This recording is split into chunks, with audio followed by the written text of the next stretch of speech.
Hello అండి. ఈరోజు మనం పెద్ద తిరుపతి గురించి నాకు తెలిసిన కొన్ని విషయాలు మీకు షేర్ చేస్తానండి. అలాగే నా ఏటీఎం 1009 ఛానల్‌ని లైక్, షేర్ అండ్ సబ్స్క్రైబ్ చేయండి. మర్చిపోకండి. తిరుమల చరిత్ర. తిరుమల కలియుగ వైకుంఠం. కలియుగంలో దర్శన, ప్రార్థన, అర్చనలతో భక్తులను తరింపజేయటానికి సాక్షాత్ శ్రీ మహావిష్ణు శ్రీ వెంకటేశ్వరునిగా తిరుమల కొండలోని ఆనంద నిలయంలో అవతరించాడు. తిరుమల ఆలయాన్ని ఆనంద నిలయమని తొండమాన్ చక్రవర్తి నిర్మించాడని ప్రతీతి. తొండమాన్ చక్రవర్తి ఆకాశరాజు సహోదరుడు. దక్షిణ భారతదేశాన్ని పరిపాలించిన ప్రముఖ రాజులందరూ శ్రీ వెంకటేశ్వర స్వామి దాసులే. వీరందరూ శ్రీవారిని దర్శించి తరించారు. 9వ శతాబ్దానికి చెందిన పల్లవులు, 10వ శతాబ్దానికి చెందిన చోళులు తంజావూరు, పాండ్యరాజులు మదురై, 13, 14 శతాబ్దానికి చెందిన విజయనగర రాజులు శ్రీవారికి విలువైన కానుకలు సమర్పించినట్లు శిలాశాసనాలు చెబుతున్నాయి. విజయనగర రాజుల కాలంలో దేవాలయ ప్రాముఖ్యత పెరిగింది. ఆలయ విస్తీరణ జరిగింది. సతీ సమేతుడైన శ్రీకృష్ణదేవరాయలు విగ్రహాలు ఆలయ ప్రాంగణంలో ఉన్నాయి. తిరుమల కాలక్రమేమం. ఇక్కడ లభ్యమైన శాసనాల బట్టి 1500 ఏళ్ల నాటి నుండి తిరుమల చరిత్ర ఈ విధంగా ఉంది. పల్లవుల రాణి సమవై క్రీస్తు శతకం 614 ఈ మహారాణి కాలంలో ఆనంద నిలయం జీర్ణోద్ధరణ కావింపబడింది. శ్రీవారికి అనేక ఆభరణాలు సమర్పిస్తూ ఉత్సవాలు నిర్వహిస్తూ పరమభక్తి శిరోమణిగా తిరుమల చరిత్రలో శాశ్వతంగా నిలిచింది. ఈమెకి పేరుందేవి అని మరొక పేరు ఉంది. తరువాత తెలుగు పల్లవరాజు విజయగణ్ గోపాలదేవుడు క్రీస్తు శతకం 1328 శ్రీ త్రిభువన చక్రవర్తి తిరువెంకటనాథ్ యాదవరాయలు క్రీస్తు శతకం 1429 హరహరరాయలు క్రీస్తు శతకం 1446లో బ్రహ్మోత్సవాలు నిర్వహించారు. సాలువ నరసింహరాయలు క్రీస్తు శతకం 1470లో భార్య, 2 కుమారులు తన పేర్లతో సంపంగి ప్రదక్షిణ 4 మూలలలో 4 స్తంభాల మండపాన్ని నిర్మించాడు. క్రీస్తు శతకం 1473లో తిరుమల రాయ మండపానికి వేదిక నిర్మించాడు. ఉత్సవాలు జరిపించాడు. శ్రీకృష్ణదేవరాయలు క్రీస్తు శతకం 1513 నుండి 1521 వరకు 7 సార్లు తిరుమలకి వచ్చి ఎన్నో కానుకలు సమర్పించాడు. ఉత్సవాలు నిర్మించాడు.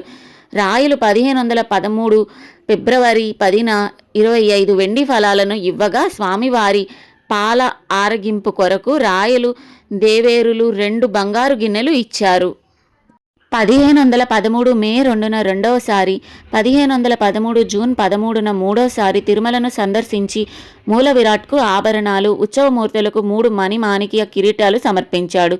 నిత్య నైవేద్యానికి 5 గ్రామాలను కానుకగా ఇచ్చాడు.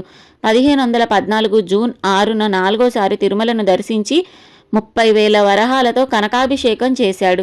నిత్య ఆరాధన కోసం తాళ్లపాక గ్రామాన్ని దానం ఇచ్చాడు. 1517 జనవరి 2న 5వసారి తిరుమలకు వచ్చి ఆలయ ప్రాంగణంలో తమ విగ్రహాలను ప్రతిష్ఠించుకున్నాడు. 1518 సెప్టెంబర్ 9న ఆనంద నిలయానికి బంగారు పోత చేయించాడు. 1518లో 6వసారి, 1521 ఫిబ్రవరి 17న 7వసారి తిరుమలకు వచ్చి నవరత్న కులాయిని పీతాంబరీలను సమర్పించాడు. అచ్యుతరాయలు 1530లో ఉత్సవాలు నిర్వహించాడు. ఆలయానికి ఎన్నో గ్రామాలు, భూములను కానుకగా ఇచ్చాడు. 16వ శతాబ్దం చివరలో తిరుమల రాయలు అన్న ఉయ్యాల మండపాన్ని విస్తీర్ణింపజేసి ఉత్సవాలు నిర్వహించాడు. 1570లో వెంకటాపతి రాయలు చంద్రగిరిని పాలించిన కాలంలో ఆలయాన్ని పరిరక్షించాడు. విజయనగర సామ్రాజ్యం పతనానంతరం ఆలయం మహమ్మదీయుల పరమైనది. కర్ణాటక నవాబైన దావుద్ ఖాన్ హైదరాబాద్ నిజాం ప్రభువులకు కట్టవలసిన పన్నుల కొరకే ఆలయంపై పన్నులు విధించాడు. ఈ ఆదాయానికి మహమ్మదీయులు, మరాఠాలు గొడవలు పడ్డారు. 1740లో మరాఠీ ప్రభువు ఆలయాన్ని స్వాధీనపరుచుకొని రక్షించి స్వామివారికి ఎన్నో అమూల్య ఆభరణాలు సమర్పించాడు. తరువాత క్రమంగా 1801 నాటికి ఆలయం ఈస్ట్ ఇండియా కంపెనీ వారి వశమైనది. ఈస్ట్ ఇండియా కంపెనీ మొదట్లో హిందూ దేవాలయాలను, ముస్లింలు మసీదులను కాపాడుతూ వారి ధర్మాలను స్వయంగా పరిపాలించేవారు. దీనికి సంబంధించిన శాసనం 1 క్రీస్తు శతకం 1810లో బెంగాల్ ప్రాంతంలో వేయించారు. క్రీస్తు శతకం 1817లో చేసిన 7వ రెగ్యులేషన్ చట్టంలో కూడా ఇదే పాలసీని కొనసాగించారు.